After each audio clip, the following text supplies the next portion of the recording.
Hi, Mr. Gurnah. This is your friendly interpreter from the booth. Can you hear me?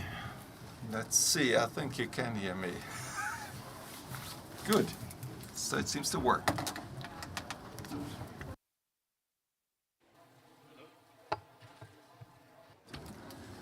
So. Na interpreter mwingine, habari ya kushinda, hujambo, karibu. Karibu sana.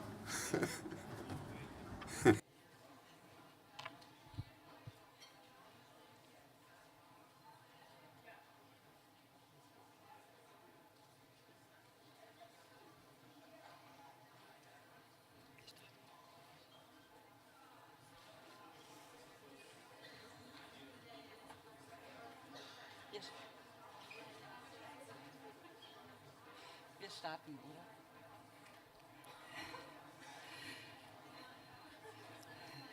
Herzlich willkommen zu Most dieser welcome Stunde at zur this hour Begegnung mit dem Mann, der to vergangenes Jahr meet the man 2021 den who in Nobelpreis für Literatur 2021 erhalten hat. got the Nobel Prize for Literature. Most welcome, Herzlich Gurnah, willkommen auch an die and Übersetzerin. welcome to our interpreters.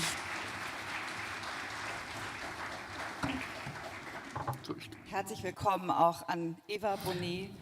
And welcome to Eva Bonné. She's the German translator of his current novel, Afterlives. I'm Claudia Kramacek, and I'm a literature critic, and I specialize on literature from the global south. Now, 3 years ago, the committee for the Nobel Prize, started announcing a surprise when the prize for 2020 was announced. Everybody said, who is there?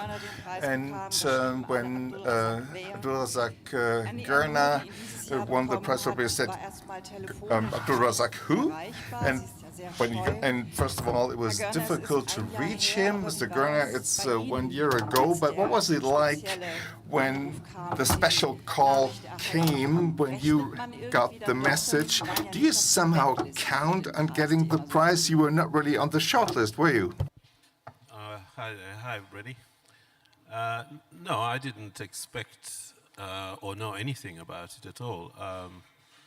Every year, as it gets to round about the announcement time, then the newspapers start producing short lists of usually more or less the same people keep turning up. Will it be his turn or her turn this year? This kind of thing. In none of these lists has the name of Abdulrazak Gurnah ever appeared.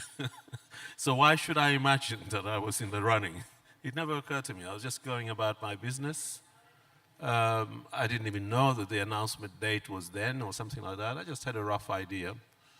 Because they do one a day, don't they? Sort of like the chemistry one, then the whatever, economics, etc., etc. So then just a phone call came, and my first thought was that it was probably somebody playing a trick, because that has happened as well.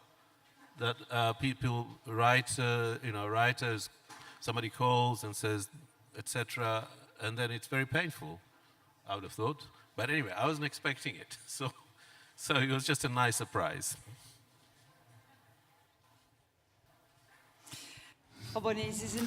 Ms. Bonné, you are a translator for English language literature, and you translated the works of Rachel Cusk, Eddie Enright, Margaret Cunningham. And yesterday, and I just learned this, she got the Nobel Prize for translations from the English language. So congratulations on that. So this deserves a big hand. Thank you. Danke. Thank you. Nun sind Sie die Übersetzerin von Now, you Abdulrazak are the Gurnah. translator Es of sind vor vielen Abdulrazak Jahren schon mal Gurnah. Übersetzungen A seines few Werkes years erschienen, ago, aber translations Deutschland appeared hat of nicht so his viele works, Übersetzungen. but Man muss sich jetzt in erstmal Germany mächtig there are ins not Zeug that many legen. Ich translations kann mir of his vorstellen, works, Sie haben and jetzt viel so zu we really tun, have to Fragezeichen. Und get the job done. I guess you have a lot of macht es work on your etwas mit desk einem, wenn now. man weiß, man Does ist it jetzt die do Übersetzerin something with des you if you know, well, Nobelpreisträgers? I'm the translator of the Nobel Prize laureate? I mean, you get into the limelight, right? Well, let me say, the pressure is not smaller than with other authors.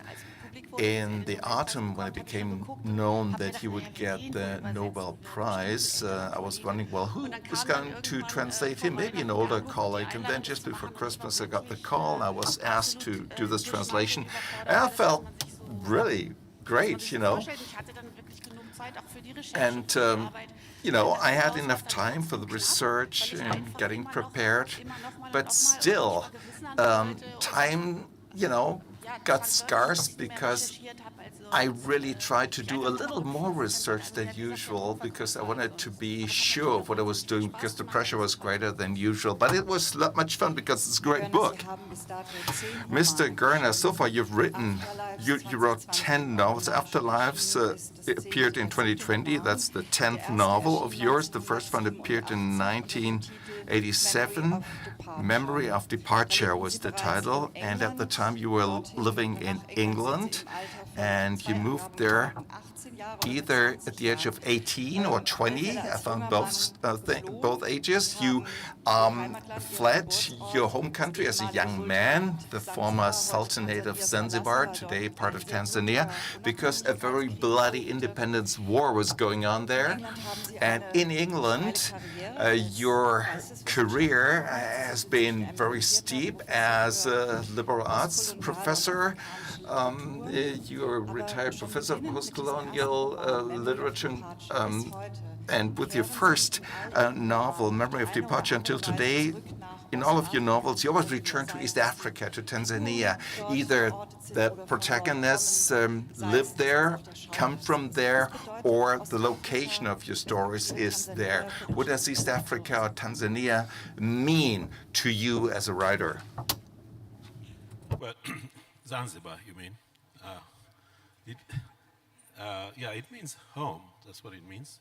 But also, I think for me, and I think this is not untrue for other writers as well, there are certain locations, certain places which, which never leave you. Never mind you leaving the place. And in particular, I think I'm thinking of many writers that we would now call post-colonial writers, I suppose. Many writers from the formerly colonized world who now find themselves living for various reasons in either Europe or North America, or indeed other parts of the world, which, in other words, not in their homes. And for a lot of them, for many of them, that other place, the homeland, as it were, never goes away. And this is not only just true of, actually, although I said formerly colonized, but it's not just true of that. You think of somebody like, a writer like Nabokov, for example, or same kind of thing, a sort of removed, having to leave his Russia at a certain time, but he never leaves it in his writing. He returns to it because the imaginary world of this writer is still that place. Usually, I would imagine it's because it might depend on how old you are when you leave, and how firmly the memories have remained. So for me, they've remained firm. Sorry, this thing is slipping off my head. I'll leave it there for now. Frau Bonné, Ostafrika Ms. ist Bonné, Deutschland East zumindest noch Africa. eine Well, East Africa, at least in Germany, is like a literary desert, really.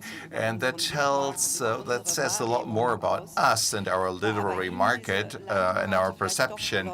But did you know anything about this map of East Africa? What is it like for a translator when you translate a certain work of literature? There's a certain context. How did you kind of investigate this literary context and the work of Gurnah? Well, I've never been to the region.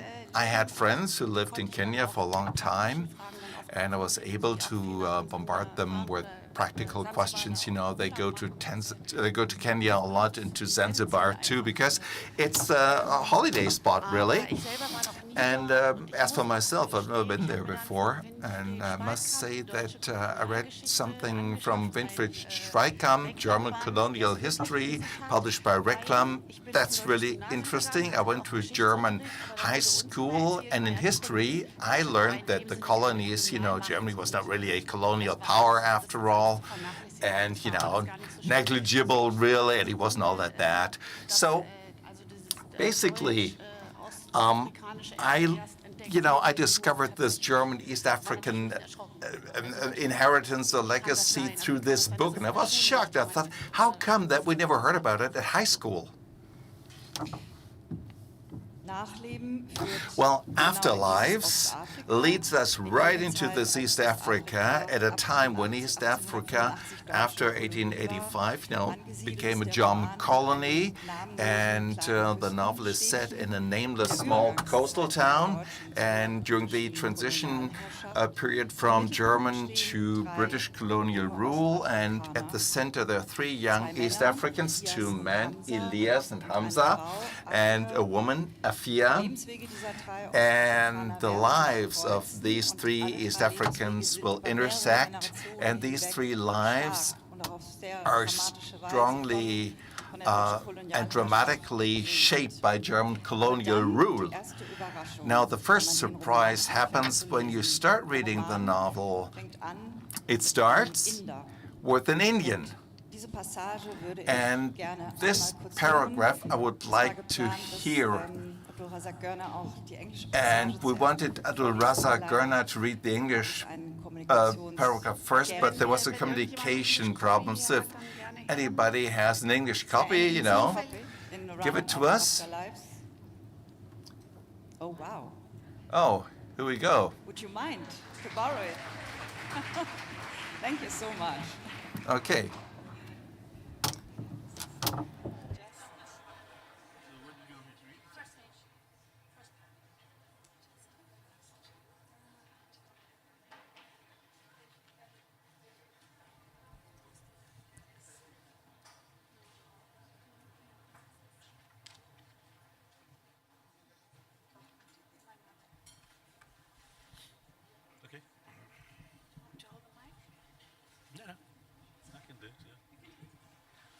Thank you.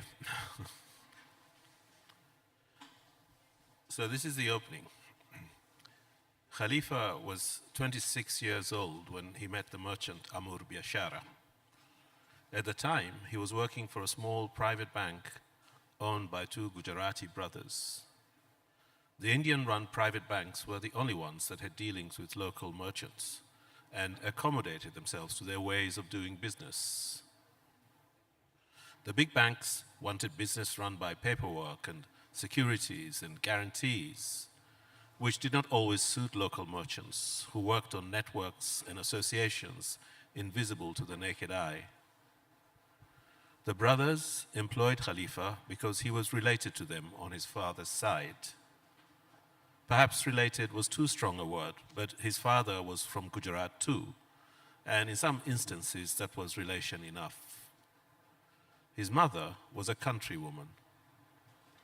Khalifa's father met her when he was working on the farm of a big Indian landowner 2 days' journey from the town, where he stayed for most of his adult life. Khalifa did not look Indian, or not the kind of Indian they were used to seeing in that part of the world. His complexion, his hair, his nose, all favored his African mother. but he loved to announce his lineage when it suited him.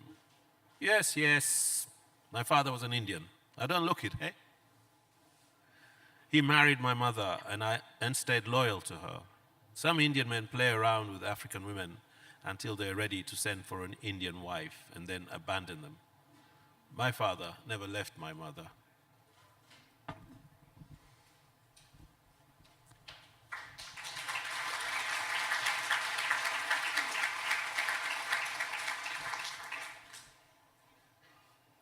Als den Kaufmann Amr Biashara kennenlernte, war Khalifa 26 Jahre alt. Zu der Zeit arbeitete er an einer kleinen Privatbank, die 2 Brüdern aus Gujarat gehörte. Von Indern geführte Privatbanken waren die einzigen, die sich auf das Gebaren der einheimischen Kaufleute einließen und Geschäfte mit ihnen machten. Alle größeren Geldinstitute legten Wert auf Dokumente, Sicherheiten und Garantien, was den einheimischen Kaufleuten nicht immer passte. Sie verließen sich lieber auf ihre Netzwerke, auf Verbindungen, die für das Auge unsichtbar waren. Die Brüder hatten Khalifa eingestellt, weil er väterlicherseits mit ihnen verwandt war. Verwandt ist vielleicht ein zu starkes Wort, aber sein Vater stammte ebenfalls aus Gujarat und manchmal war das Verwandtschaft genug. Khalifas Mutter kam vom Land.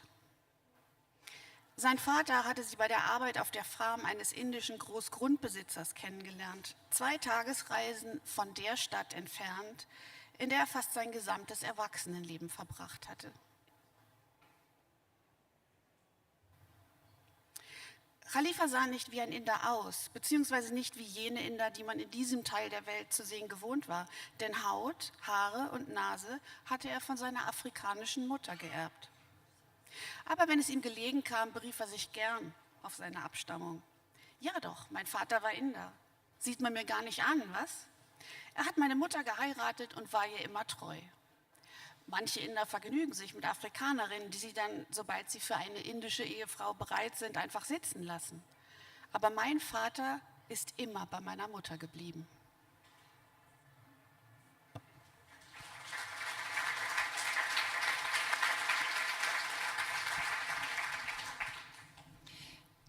Ich muss gestehen, ich war sehr überrascht. Well, I must admit, I was quite Man geht surprised. davon aus, man liest einen You always Roman über assume Ostafrika. you read a book about ist die East erste Africa, a sehr novel, prominente Stimme, and the first voice die eines Inders. that you hear is Und ich that hab of mich an gefragt, Indian. And I was was wondering, ist das eigentlich für ein Ostafrika? what kind of an Und East Abdulrazak Africa Gurnah is hier this that eigentlich Abdulrazak in Gurnah Europa? leads us to?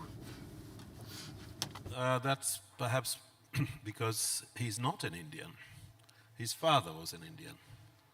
He's a person who's native to this place.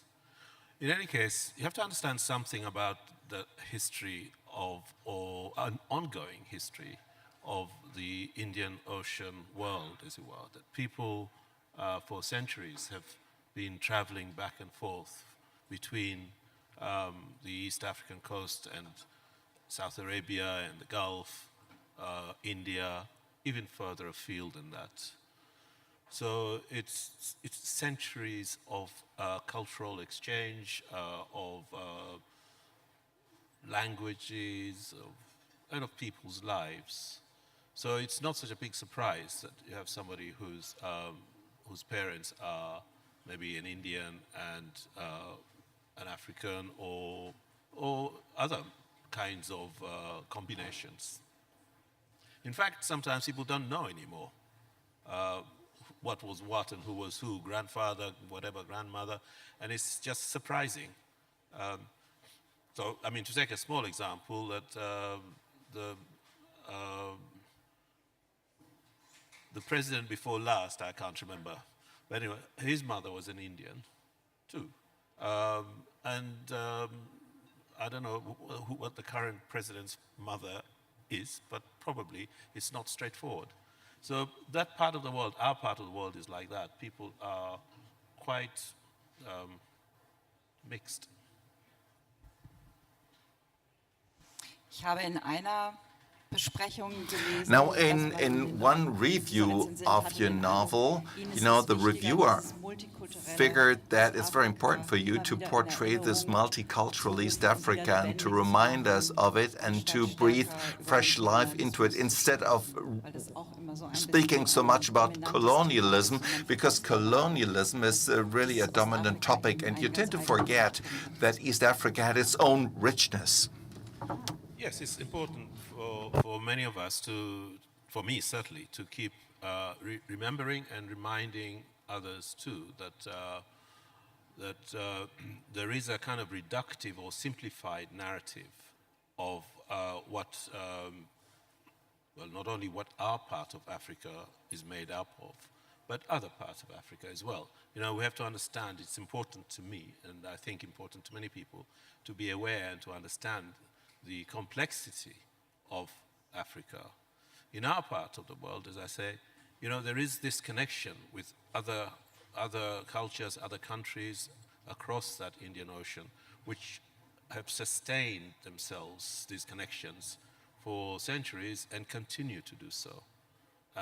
Colonialism played its own part in redrawing borders, so it kind of confuses the issue to some extent, because the borders that they drew went from the coast. Everybody wanted a bit of coast, so they went from the coast into the interior, each grabbing a bit of coast, and in the process dividing what was perhaps a continuous society and culture, making them living in different countries, as it were.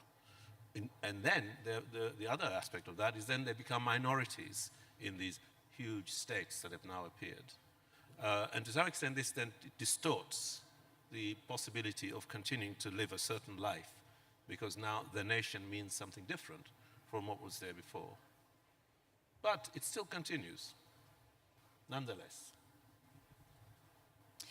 Frau Bonné, zu diesem multikulturellen Well, regarding Ostafrika this gehört auch, multicultural East Africa, das Land in vielen as has been said, the country speaks in many languages. Kiswahili, the mother tongue of Gurnah, the Arab languages, the Indian language like Gujarat, maybe Urdu, German. And a special thing is that all these languages are spoken. They appear in the original version.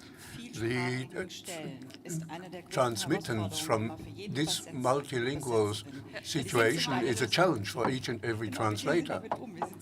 So the question is, how do you dealt with that?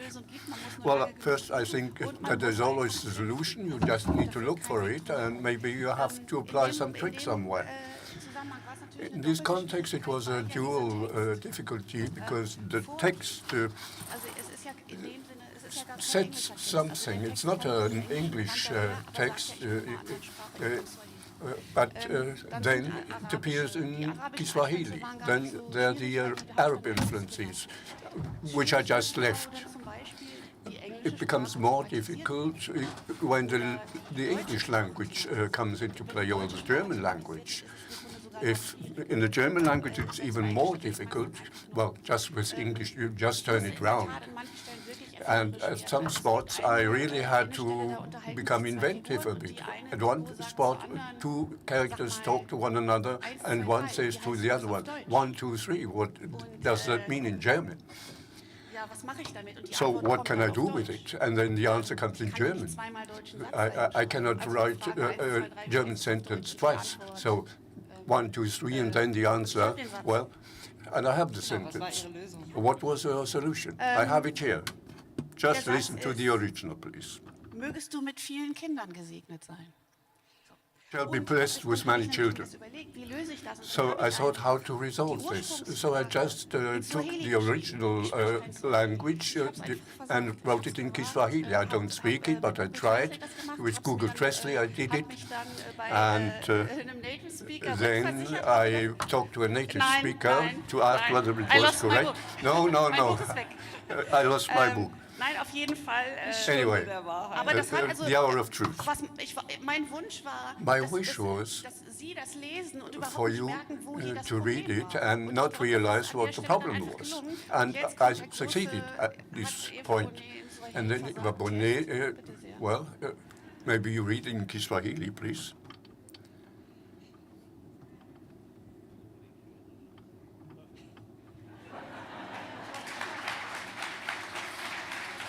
Thank you. Aber wie gesagt, das ist Well, as I said, also es ist beim Übersetzen grundsätzlich das Problem. in translation, that's a basic problem. Muss man immer sehr genau If the language is at stake, you have to watch it very well. It takes a little bit longer, but there's always a solution at the end. The second surprise for me also happens directly at the beginning of the novel, namely the cruelties and crimes committed by the Germans in East Africa, are dealt with in very big, large, quick steps. So I would also like to hear this passage in German, please. And please listen to the original. Mittlerweile hatten die Deutschen alle Revolten in Deutsch-Ostafrika unter Kontrolle gebracht, oder wenigstens glaubten sie das. Sie waren mit Abu Shiri, den Protesten an der Küste und dem Widerstand der Karawanenhändler fertig geworden. Nach langem Kampf hatten sie die Rebellion niedergeschlagen, Abu Shiri gefangen genommen und 1889 gehängt. Die Schutztruppe, eine Armee aus Askari genannten afrikanischen Söldnern unter dem Kommando von Oberst Wissmann, bestand zu der Zeit aus entlassenen nubischen Soldaten, die im Sudan für die Briten gegen die Mahdi gekämpft hatten, und aus Shangaan, Zulu-Rekruten aus dem südlich gelegenen Portugiesisch-Ostafrika. Die deutsche Verwaltung inszenierte Abu Shiris Erhängung als öffentliches Spektakel, wie auch noch viele weitere Hinrichtungen in den folgenden Jahren. Fest entschlossen, der Region Ordnung und Zivilisation zu bringen, errichtete sie einen deutschen Kommandoposten in der Festung von Bagamoyo, einer von Abu Shiris früheren Hochburgen. Bagamoyo war der Endpunkt der alten Karawanenroute und der wichtigste Hafen der Küste. Indem sie den Ort eroberten und besetzt hielten, bewiesen die Deutschen ihre Kontrolle über die Kolonie. Trotzdem gab es noch viel für sie zu tun, denn auf ihrem Weg ins Hinterland begegneten ihnen weitere Völker, die kein Interesse daran hatten, deutsche Untertanen zu sein. Die Nyambesi, die Chaga, die Meru. Am meisten Ärger machten die Hehe im Süden. Unterworfen wurden sie erst nach 8 Jahren Krieg, während derer ihr Widerstand ausgehungert, zermalmt und niedergebrannt wurde. Die siegreichen Deutschen schnitten dem Hehe-Anführer Mkwawa den Kopf ab und schickten ihn als Trophäe nach Deutschland. Fortan galten die Askari der Schutztruppe als erfahrene Zerstörungsmacht. Sie waren stolz auf ihren schlimmen Ruf und den Offizieren und Verwaltern von Deutsch-Ostafrika kam das gerade recht. Noch ahnten sie nichts vom Maji-Maji-Aufstand, der sich in der Zeit, als Khalifa für Amr Biashara arbeitete, im Süden und Westen erheben, zur größten aller Rebellionen ausweiten und die Deutschen und ihre Askari-Armee zu noch größerer Grausamkeit anstacheln würde. Ja, vielen Dank. Thank you very much. Als ich diese I Passage must gelesen admit, habe, when I read this passage, von Satz zu Satz, from dachte sentence to ich eigentlich sentence, jedes I Mal, thought every Moment, time, das geht mir well, jetzt just a alles viel zu moment, schnell. it's too quick for me. Ich weiß davon gar nicht. I don't know anything Und jeder about Satz, it. sozusagen And every jedes sentence, erwähnte Verbrechen wäre eigentlich every ein crime Roman mentioned wert would be gewesen. worth Ist Ihnen a das novel. auch so gegangen? Ja, absolut. Und das ist ja noch Did nicht you have alles. the Also same im feeling? mittleren Teil, Yes, da geht's yes, dann auch absolutely. darum, And wie this dann is not eben at all, diese because kleine Kompanie in von the Askari part at the wieder end, folgen, auf dem Rückzug da unter unmenschlichen we can Bedingungen read how durch the die Askari Staaten lived under inhuman conditions, trying to cross the country and find a solution. But also the African soldiers, well, there's a lot more in the part at the end, and it was really a big surprise for me too. Herr Gurnah, was hat Sie dazu Mr. Gurnah, bewogen, what's the reason for you diese Verbrechen in diesem rasanten Durchlauf zu erwähnen? to mention these crimes in this speed? And in the course of the novel, the cruelties, the colonial history is something like the noise in the background, so to say. It's a special approach. How come? Well, because I didn't want to write a war novel, or indeed, I didn't really want to write a war about German colonialism exactly. I wanted to write something like, I wanted to write about this episode because very little is known about it generally. Even in the histories of what's called World War I, the focus, generally speaking, is on what happened in Europe. A little bit, perhaps, what happened to the Ottoman Empire, at least in English. What happened to the collapse of the Ottoman Empire, so the fighting in the Middle East. But very, very little about the fighting in Africa. So that was something I wanted to talk about. But really, I wanted to focus on how people live their lives in terrifying circumstances such as these, especially if this conflict is nothing to do with them. It's nothing to do with them. They don't quite possibly even know what it's about. Perhaps even the Schutztruppen and the KAR, the mercenary soldiers of either the British or the Germans, did not see the global picture, as it were, what was going on. So I wanted that. How do people kind of carry on, nonetheless, despite these huge events going around them? That's the second reason for not dwelling and not giving a kind of blow-by-blow account of the kind of establishment of the German administration. The other thing is that I did not want to overload the narrative with historical content, I suppose. I did not want to give a lecture on the history of Deutsche Ostafrika. But I did want to establish the context. So what I tried to do is to provide enough information to make a reader, perhaps, I didn't know about this, Google it, go find out some more. Here we're after different business, which as I've described. So instead of making it a big fat book, which is a historical novel, I want the focus to be on these people who are living their lives. And there is this other big, big noise going around them. Remember also that most of the action in these people's lives takes place away from the conflict, in the town on the coast, for example, where there was very little fighting after the initial defeat of al-Bushiri and the attempted invasion by the British. Otherwise, the conflict was going on in the interior, and so they were just hearing reports, as you are.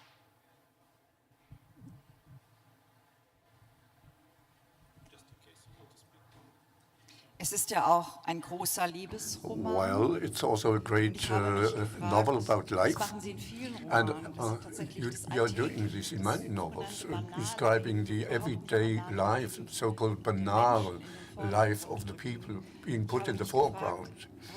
I ask myself, does this also have to do with a wish to develop kind of a counter-narrative, or to recall once again the people in colonized countries have their own life, and a totally different life than what is suggested by history? Yes, of course it is to say that these are the stories that don't get told, because the story of colonialism, the colonial narrative, should we say, has largely been written, not entirely, but has largely been written from the perspective of the colonizers. And in recent years, maybe in the last few decades, there have been various various attempts, successful attempts, to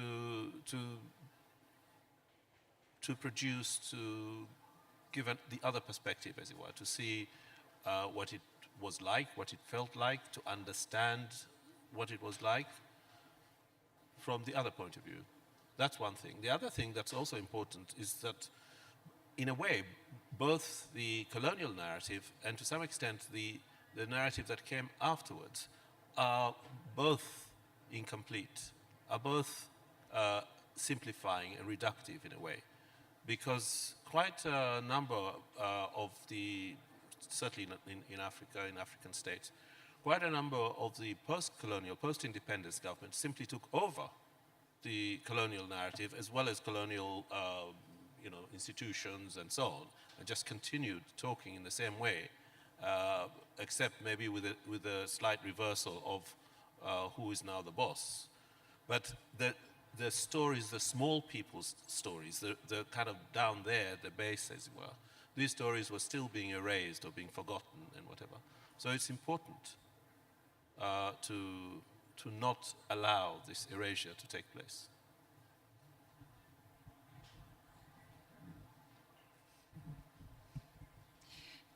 Ich möchte noch ganz kurz anfügen, dass Very quickly, let me add on that note.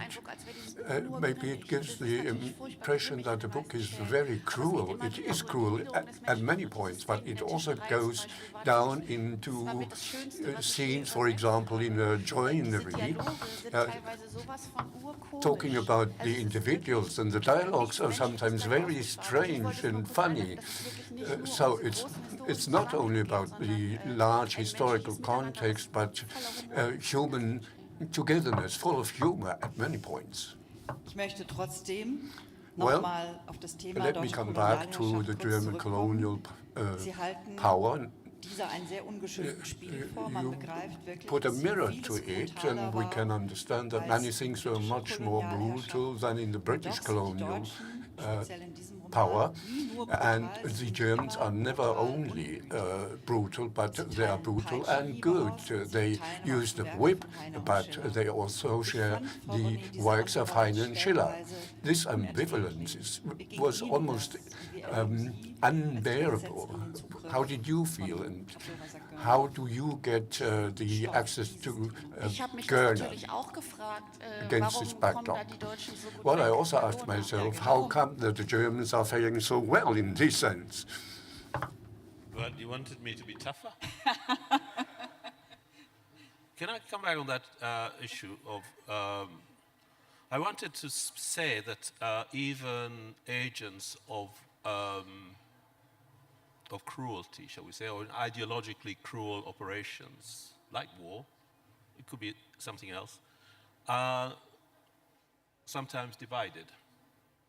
That is to say, that they may sense or they may know that this is not the right thing to do.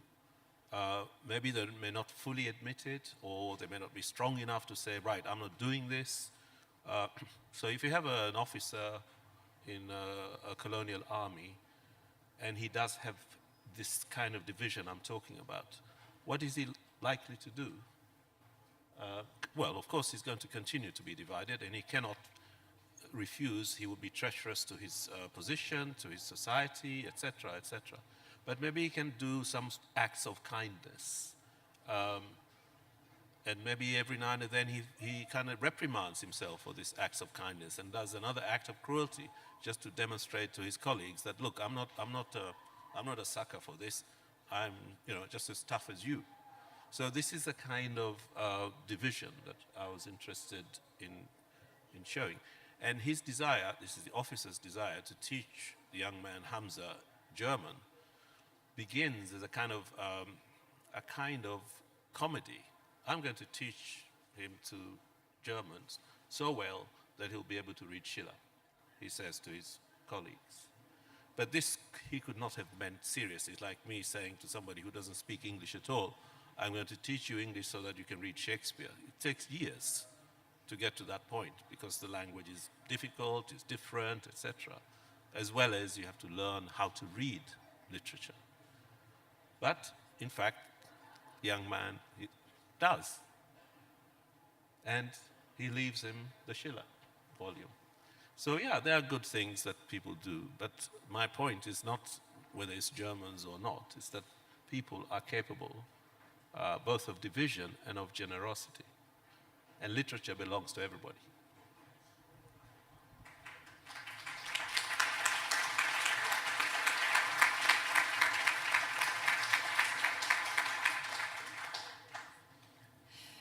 Frau Bonné, wir haben im Moment eine Debatte. Well, Ms. Bonnet, currently we're having a debate in Germany, and not just in Germany, when it comes to translating post-colonial literature. Sensitivity translating, it is called. When at the latest, when Amanda Gorman on her hill. The hill we climbed was supposed to be translated. There has been a debate ever since who is allowed to translate what. Did you have moments when you thought like, oh, this is impossible? And Mr. Gurnah, did you have moments where you thought, well, this is not possible. It's not possible that a white German will translate me? Question mark. So this goes to both of you. Well, of course, I asked myself this question, and in the past, for instance, during the Audre Lorde project, I worked together with a black colleague, and I continue working with her, and with Marion Kaff and Miriam Bonné. There was another project. So it is an important question, definitely, but here it was secondary. The publishing house really wanted a solid translation of the novel, but of course, I asked many people and many different authorities, and thank you very much to Marion Kraft. I discussed things with her a lot. Yes, definitely. Mr. Gurnah, the question goes to you. In England, is this a debate at all? Who's supposed to translate what? Well, I haven't heard it, if it is a debate. And it's not a worry that I share if it is going on. It's not a problem to me who's translating. I don't speak any other language apart from English and Kiswahili. So just as well that sentence was okay. So I have no way of judging what the translators are doing. I trust the publisher. I trust my agents who know the work of the publishers, and I leave it to those who are in the know. I assume they're making the right judgment, that they would not allow, they would encourage the sale to a publisher that they respect, and that the publisher will choose a translator that the publisher respects and can trust. And after that, I leave it to them. I don't care whether they're men, women, black or blue.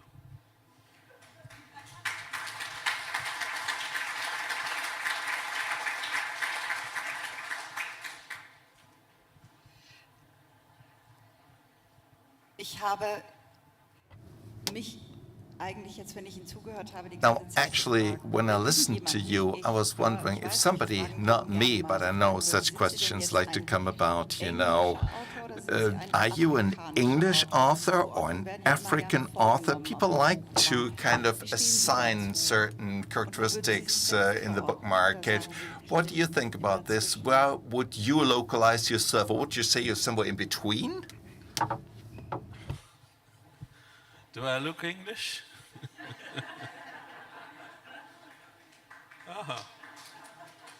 No. I mean, of course, I understand this desire to put a name, a label, or whatever, a category, is fine. But it's only fine if it's a kind of preliminary way of positioning somebody.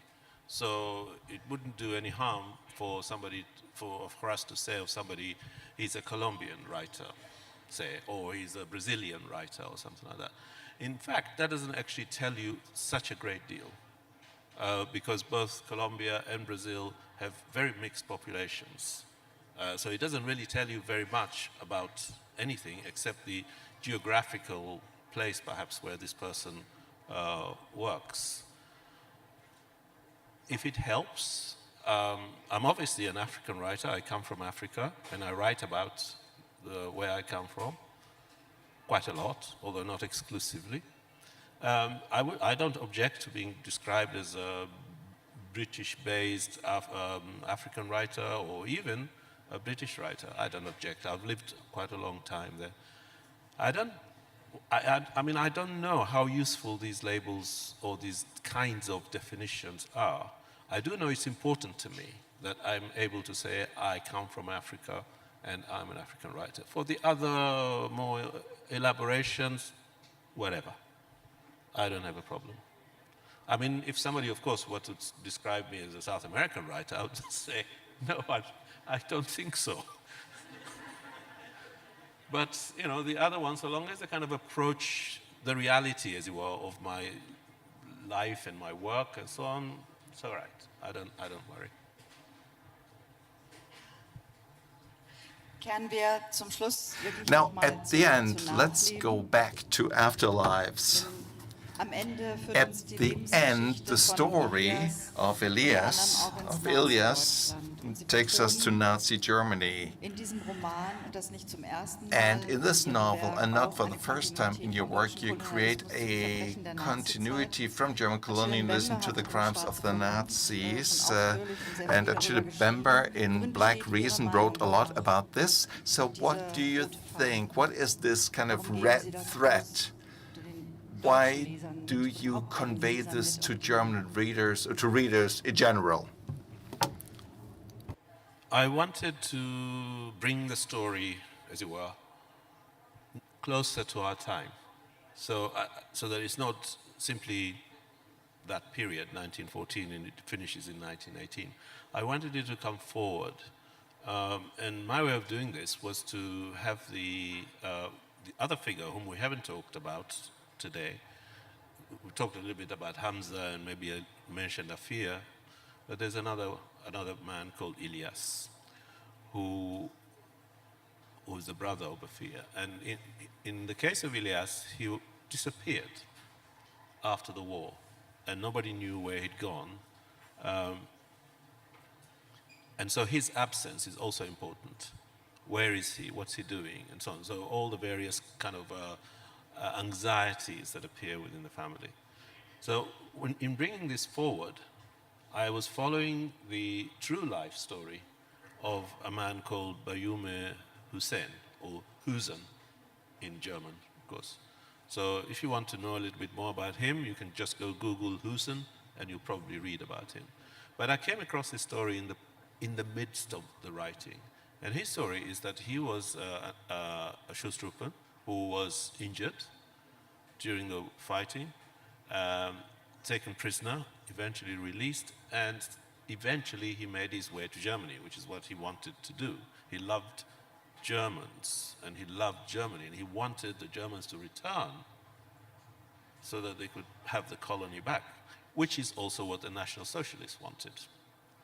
So during the years that he was here in Germany, from 1929, is when he first came, he participated in the various campaigns that were then taking place, various fairs and bands and concerts and so on, which were to do with both promoting the experience of German colonialism.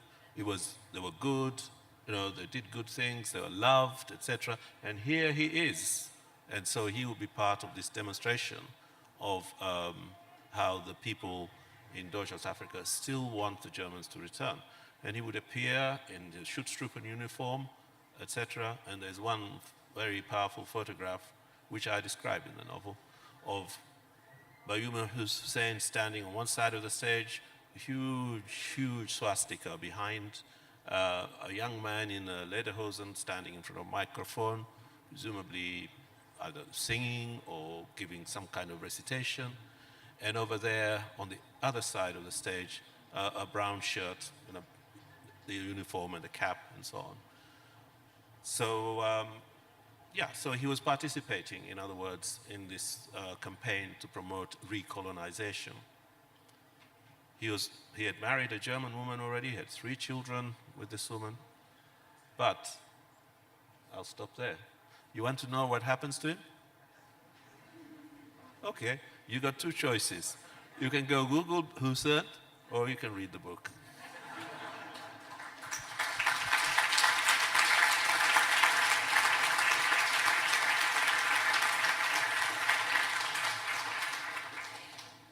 Ich schließe mich dem an. Well, I can only join you in this, but I think you should really read the book unless you have done that already. So read it in the German translation by Eva Bonné. We've reached the end.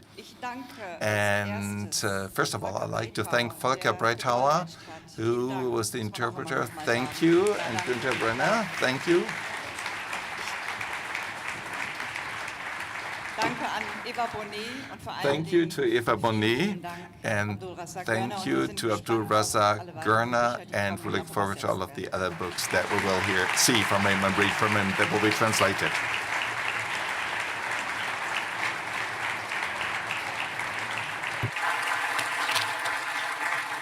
Yes, sir. Let's take a big second thing. Sorry. You mind to have the book, all the book? Can you get the book?